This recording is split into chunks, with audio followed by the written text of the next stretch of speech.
Tom with the Antique Auto Mushers of Alaska, and this is Marcy. And we are longtime club members, and we team up to do the club's communication. AMA made a first appearance participating in the Anchorage Shiners Crippled Children's Parade in Anchorage in 1961, and they did some exhibition racing at the Alaska State Fair.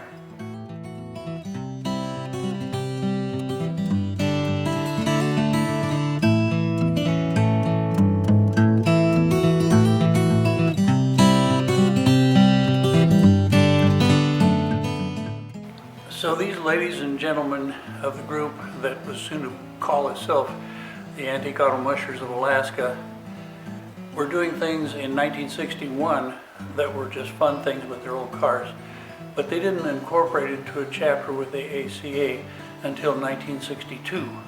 By the 1990s, the club had a well-established list of activities.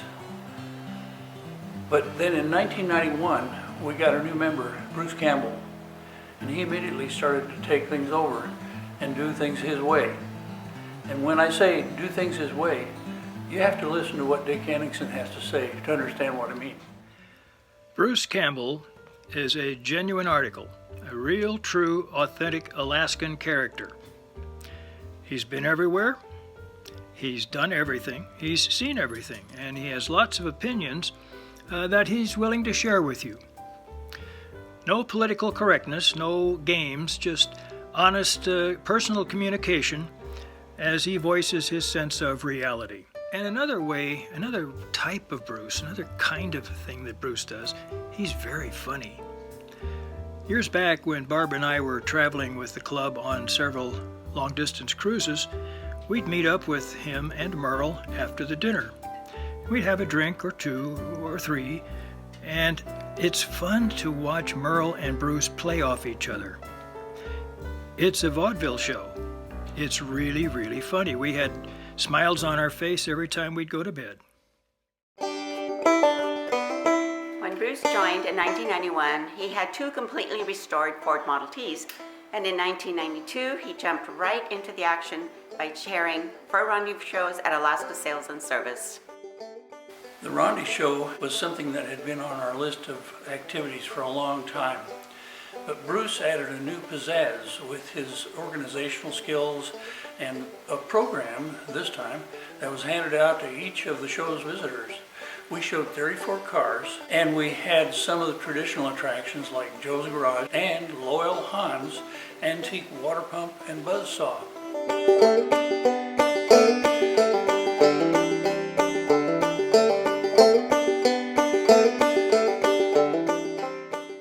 Well, in 1992, Alaska Sales and Service contacted AAMA and asked us to provide a spring car show to coordinate with their 500 sale.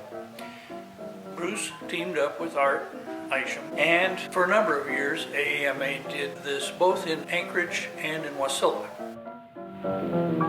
In the spring of 1955, Bruce teamed up with Linda Golding to organize a show at the Northway Mall.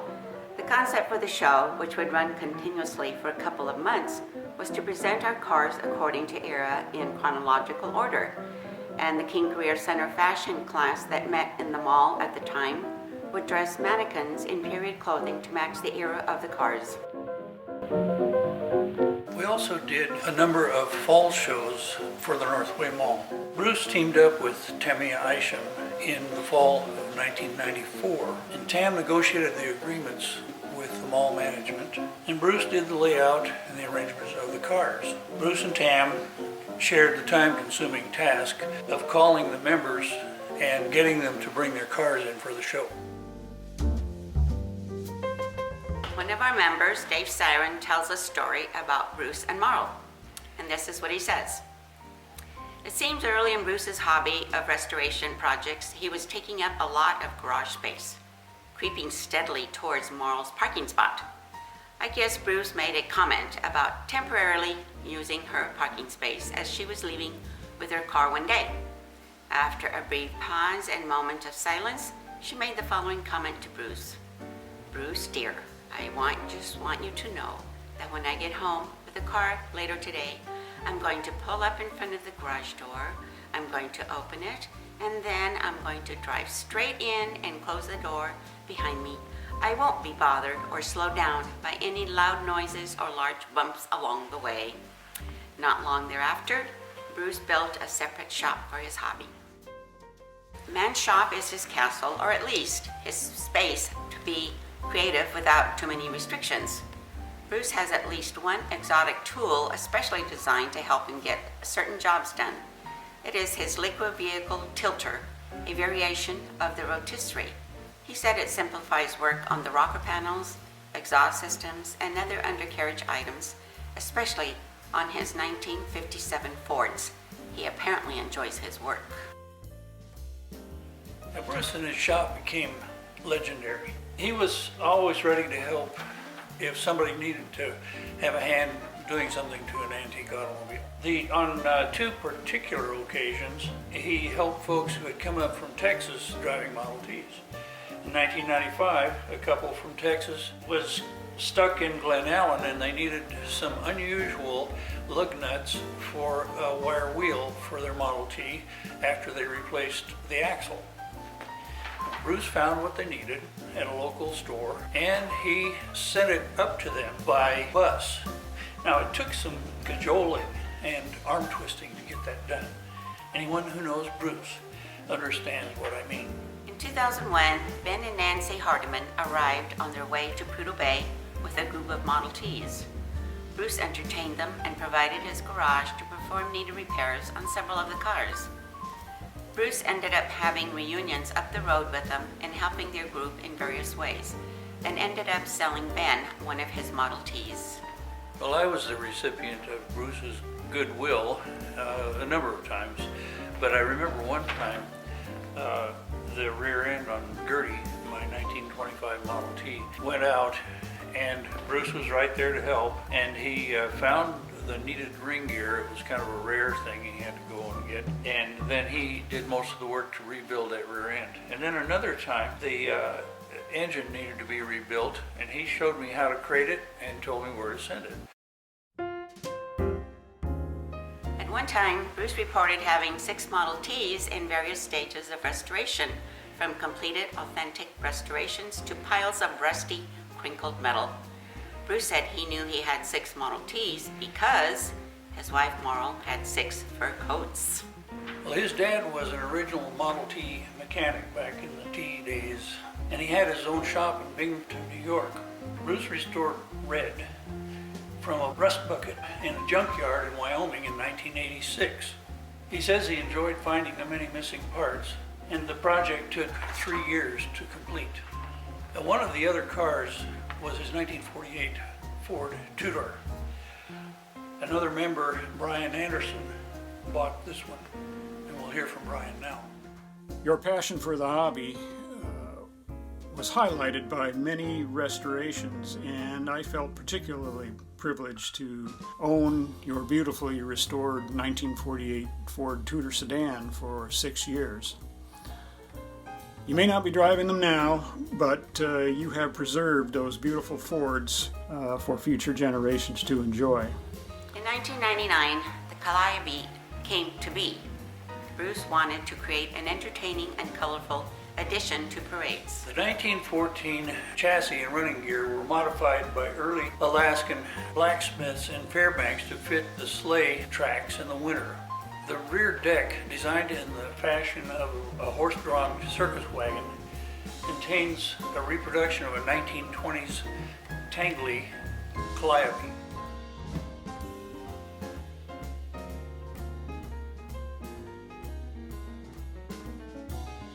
It is difficult to ignore this unique machine.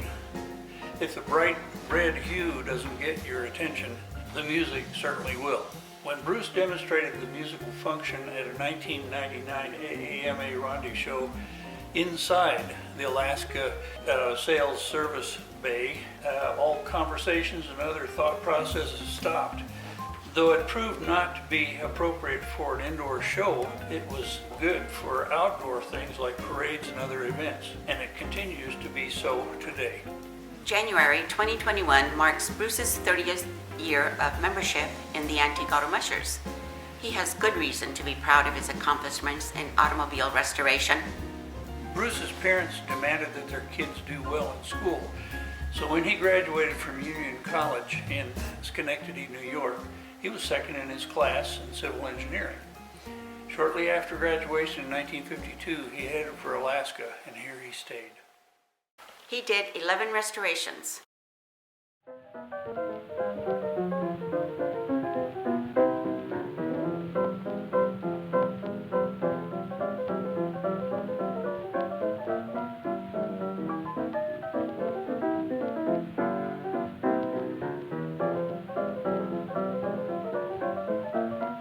The last was a 1957 Ford 500 Skyliner.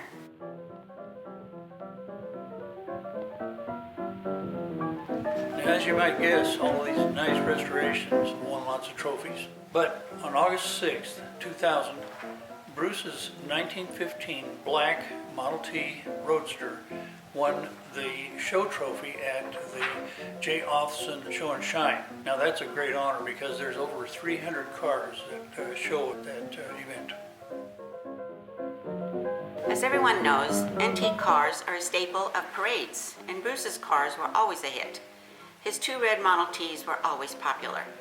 His calliope was made for parades, and spectators thrilled to the calliope's loud music, from the Anchorage and Chugiak 4th of July parades to the Eagle River Bear Paw and beyond, even over into Canada.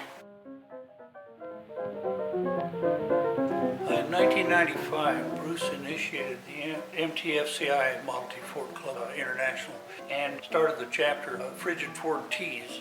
Charter members were Bruce and Marl Campbell, Tom and Marcy Cressup, David and Margaret Beck, Lynn and Marguerite Grau, Ken and Peg Stout, and Bill and Lorraine Foster, and Jim and Joyce Swanson.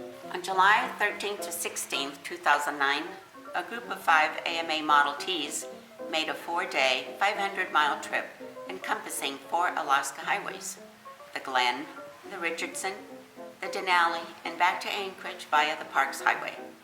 Bruce planned the event, which included his 1915 touring carrying Bruce and Marl, Ted and Colleen Kimsey in their 1922 Roadster pickup, Tom and Marcy Cressup in their 1925 touring, Fred Keller and Judy Foster in their 1916, and Ken and Peg Stout in Campbell's 1926 touring. Ken Evans piloted a sweeper truck and trailer. In July of 2014, 3 AAMA Model Ts, members of the Frigid Ford Ts, a 1915 Campbells, a 1922 Kimseys, and a 1925 Cressups, drove the loop from Anchorage across Glen Allen Highway down the Richardson Highway to Valdez, then took the Alaska Ferry on a stormy Prince William Sound to Whittier and back to Anchorage via the Seward Highway. It was a hastily planned tour following a route that is renowned for its beauty, especially Keystone Canyon. Timea Isham led this trip in August 1997. At that time, the tunnel to Whittier was for trains only, so the cars had to be loaded on flat cars for the trip. On the ferry, the travelers staked out their spots to take a nap because the trip from Whittier to Valdez to Cordova would last overnight. Cordova has a population of about 2,500 and is located on the east side of Prince William Sound on Orca Bay. It's about 6 hours by ferry from Valdez. Bruce presented everyone in our group an autographed copy of the book, Iron Rails to Alaska Copper, which tells about the building of the railroad between Cordova and Kennecott. In Cordova the next morning, the group headed out the 48-mile-long Copper River Highway to see the $1 Million Bridge and the Childs Glacier. The bridge was constructed in 1909-1910 for the Copper River and Northwestern Railway that served the Kennecott mine. It was converted for use as a highway bridge with service to Chetna, but 2 sizable earthquakes have made that project impossible. Again, Bruce teamed up with Timea Isham and Art Isham to plan the Denali Highway Tour, which took place on June 15th through 18th in 2000. The group drove from Eagle River Cars parking lot to a midpoint at Denali Highway and spent the night at Gracious Lodge. The entourage included one motorhome and 13 cars. Bruce served as the Alaska Road Commission's resident engineer from 1955 until the completion of the road in 1958. He was responsible for the engineering of a number of required bridges, including the impressive one over the Susitna River. He produced a booklet for the trip, A Backward Glance, which was prepared especially for the Denali tour, and a copy of which was given to each of the participants. Special thanks to Bruce for adding historical substance to the trip, and to Tam and Aisha, who provided the initial scheduling and the itinerary for the trip. Our trip to Circle City included many varied adventures that lasted from August 6th to 14th, 2002. We drove to Healy, where we saw the Usability coal mine, to Fairbanks to board the stern wheel Discovery and take a trip down the Chena and the Tanana rivers. And as we traveled north, we toured Fort Knox gold mine. We soaked in the very hot waters of the spring-fed pool at Chena Hot Springs, then drove about 90 miles of gravel road to Circle Hot Springs, where we again got into the healing but not quite as hot spring water. On Sunday, August 11th, we drove another 40 miles to Circle City, which sits at the end of the road on the mighty Yukon River. Having reached the end of the road, we went south again and stayed at the Chattanooga Lodge. We then went on to Fairbanks for a meal hosted by the Vernon Nash Car Club before heading south to Delta Junction and Copper Center. We detoured to visit the historic town of Chittana before heading down through the beautiful Keystone Canyon to Valdez, where we spent the night before taking the state ferry to Bartlett to Whittier. From there, on August 15th, we headed home to Anchorage. For many years, AAMA has toured Denali Park during the annual lottery opening in September. On September 17th, 2001, we experienced a cold but beautiful trip all the way back to Kantishna. All of our trips to Denali Park have always been a pleasure, and they've been impressive. But we want to tell about three special ones that had particular things that we remembered about them. The first of those was on September 20th, 2010, when we enjoyed a phenomenal treat. Beautiful, clear, warm weather. Everyone had to agree was the best ever, with everything, especially the big mountain, visible from all angles at all times. Bruce Campbell, who had chaired the event, said that he had spent 3 years in the park, 1954 to 56 inclusive, and never saw anything like that day. For those who ended up lacking lottery tickets to get to the park, Bruce procured in-holder passes from a friend. He also regaled us with some of the personal lore resulting from his experiences in the park in the 1950s.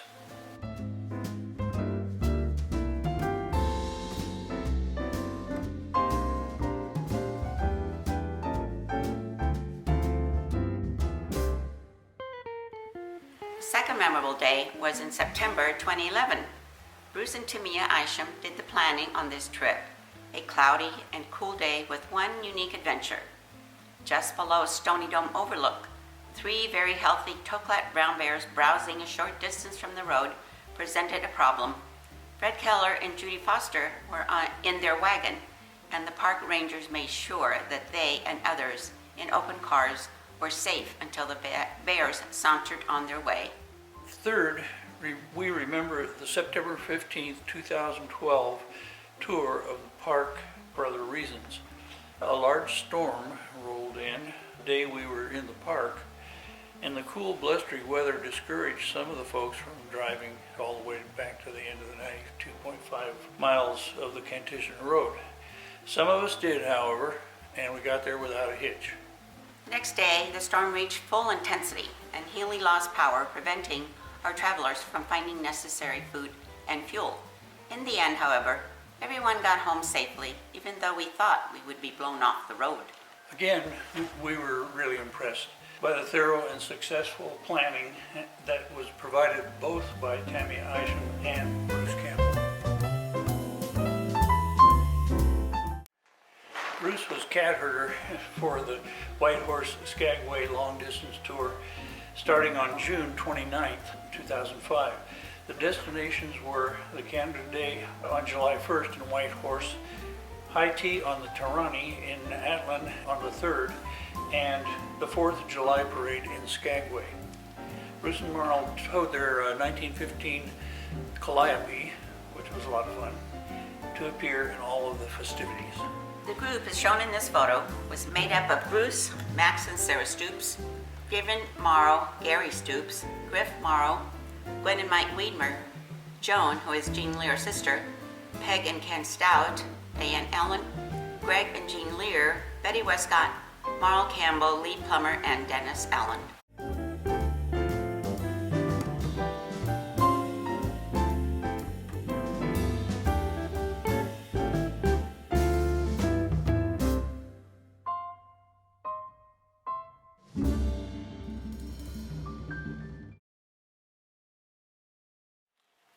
Bruce, thank you for memorable and enjoyable long-distance tours while you were AMA's cat herder. My favorite was the Yellowknife trip. You announced in October 2005 of your plans for the trip to happen June 13th to 26, 2006.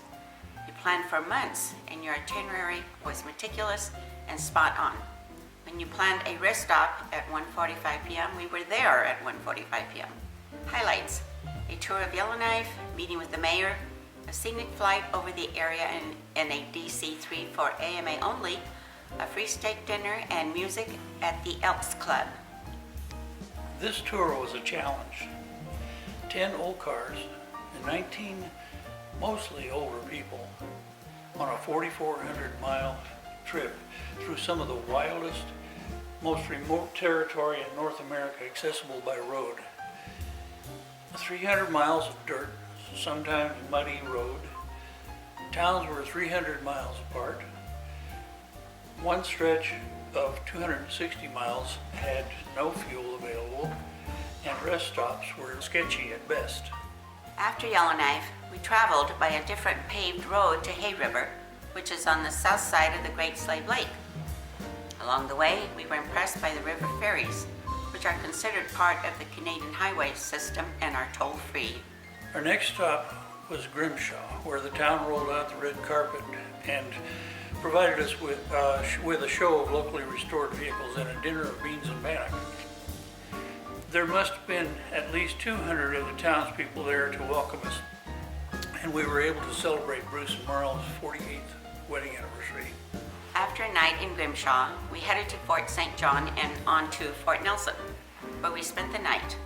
Now unfamiliar to territory, the Alaska Highway, we took time to stop at Laird Hot Springs and gathered at Watson Lake to celebrate Barb Hansen's birthday in the bar, since the restaurant could not accommodate 19 loud, mischievous, antique autocats.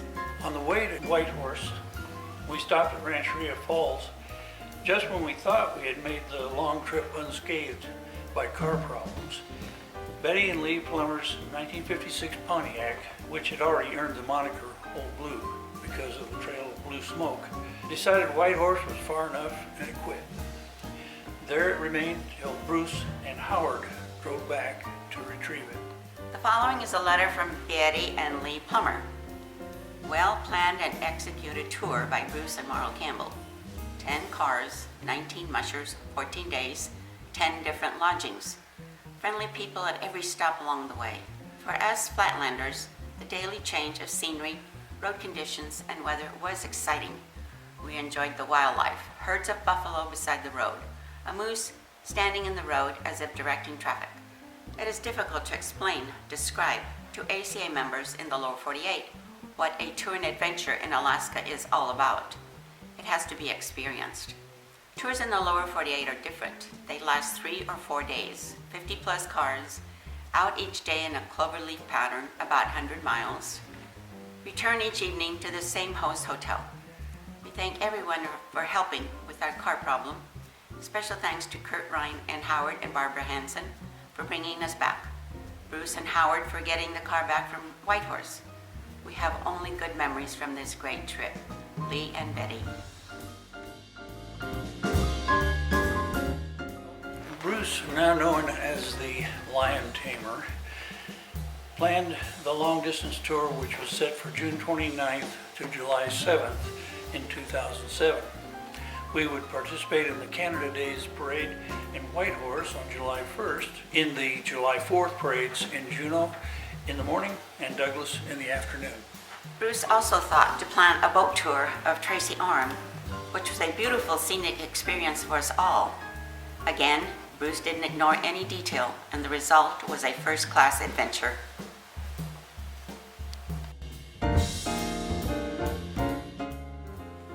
Trip was another epic adventure starting on June 27th and ending on July 6, 2008.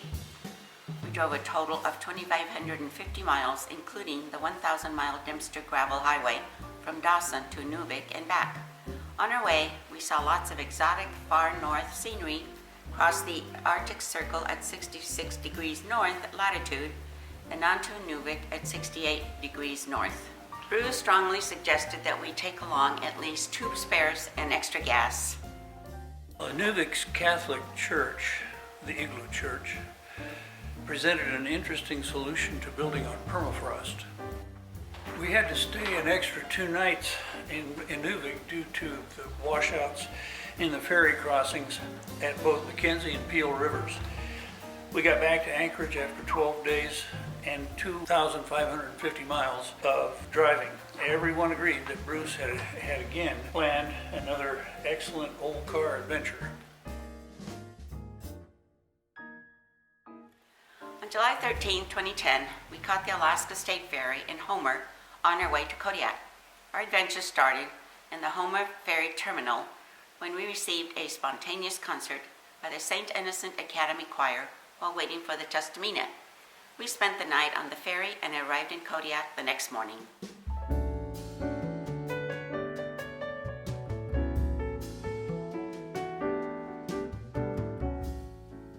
After checking in at the Shelikoff Hotel in Kodiak, we started our island tour up on Pillar Mountain, the site of communication towers and Kodiak's wind farm.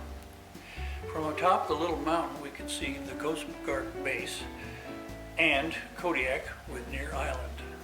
Then we drove on to Near Island and the Kodiak Fisheries Research Center, Kodiak Island's 45,937 square foot multi-agency laboratory and office building, which was financed by the disastrous 1989 Exxon Valdez oil spill. Of course, we ate regularly. We also visited Fort Abercrombie State Park. It's an historic park, a World War II fortified site that displayed many relics of an actual World War II fort. On Thursday, the group drove out the Chiniak Highway to the Pasakchak State Recreation Area for picnic lunch before heading on to the Kodiak Launch Facility where Art Isham had arranged a tour. Kodiak Launch Complex, Alaska's spaceport, also known as the Other Cape, is owned by Alaska Aerospace Development Corporation, an agency of the state of Alaska. While at the spaceport, we also visited beautiful Fossil Bay.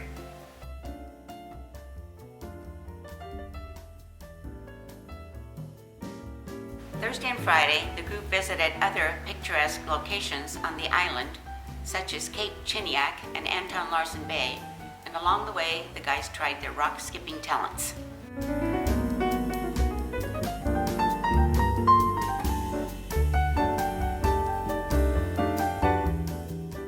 On Friday, we visited Kodiak's United States Coast Guard base. It is the largest in the world because it serves some of the most treacherous coastal waters of the United States. We spent some of our remaining time Friday afternoon napping and staging a car show at Kodiak High School. At the show, Marl engaged in some fantasy on one of the show's Harleys. We were honored by an 84-year-old World War II veteran named Robert Hatcher before lining up at the dock for the departure of the ferry. Bruce, Tamia, and Art were responsible for the major logistics of the trip, and the locals said we could return anytime, especially if we could manage to bring along the week of wonderful weather we had, which was not the norm on Kodiak Island.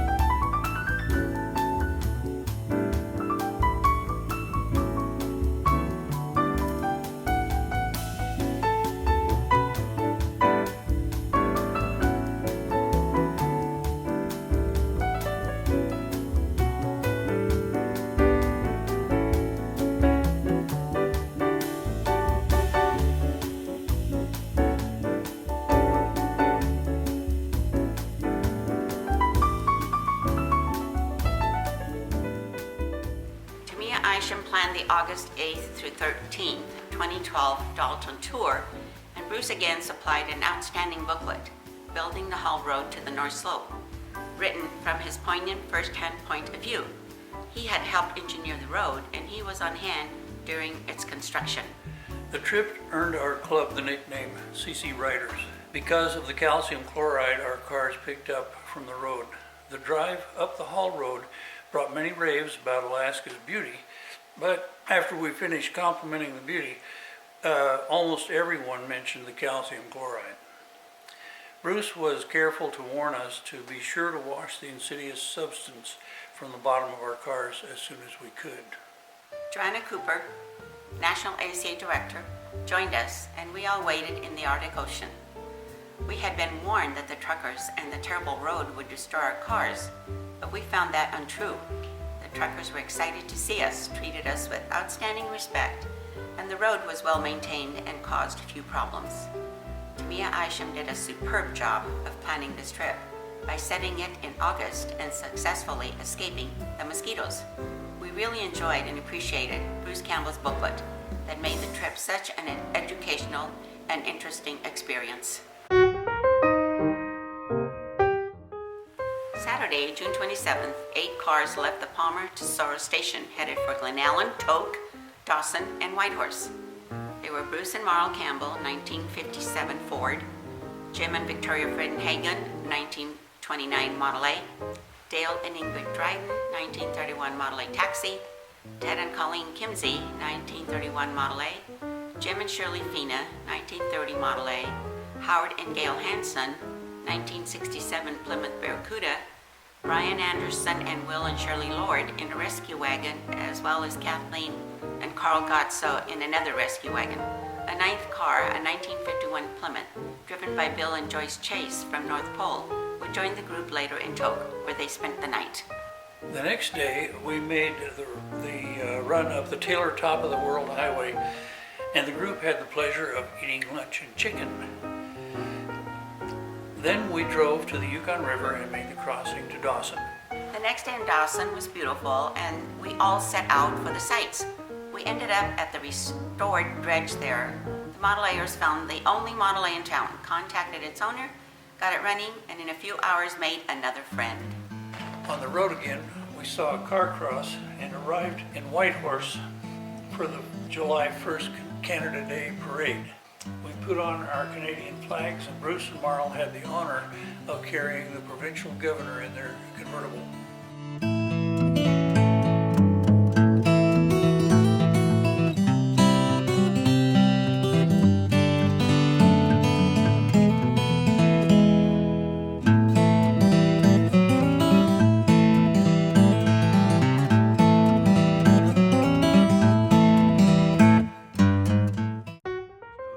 Thank you, Bruce.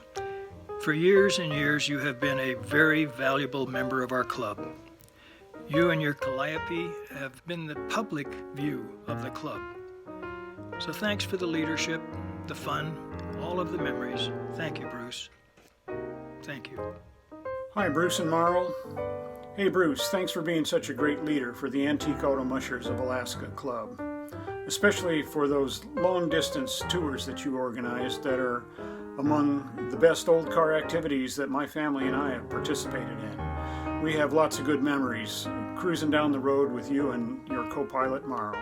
Hello, Bruce. Nice to have the opportunity to express a few fond recollections of my friendship with you, and I can thoroughly say that those recollections were all fond ones. Even the times you chewed me out for some accidental indiscretion I might have made. But in any case, you're a man of many talents, and I feel like I only scratched the surface in my discussions with you. And I remember one in particular where, since you're such a consummate Ford man, as it were, I asked you why you never had a Model A Ford, having had Model Ts and other years of Fords, but never a Model A. You told me, well, they're just like the Volkswagen of later years. They were just too common. And that certainly is correct. They are common, and I suppose for the purist wanting to be totally correct and restored. You have to do a fair amount of digging and researching, but for the most part, it was very interesting to hear your opinion about the Model A. It hasn't deterred me at all from my own pursuit of the Model A Ford, but I've always enjoyed every conversation that we've ever had and the opportunities they presented. Best of luck, Bruce, and would like to see you again. Hi, Bruce. I just wanted to say thank you so much for all of the great memories that you've given us over the years. I think my favorite one is in 2005, our trip to Skagway, when we stopped in Atlin and had high tea on that historic vessel. That was absolutely amazing. And I also want to thank you and Marl for all of the wonderful dinners that we shared with Mike and I over the years at Bradley House and O'Brady's. We enjoyed that very much, learning all about you and Marl's life together. You're very entertaining.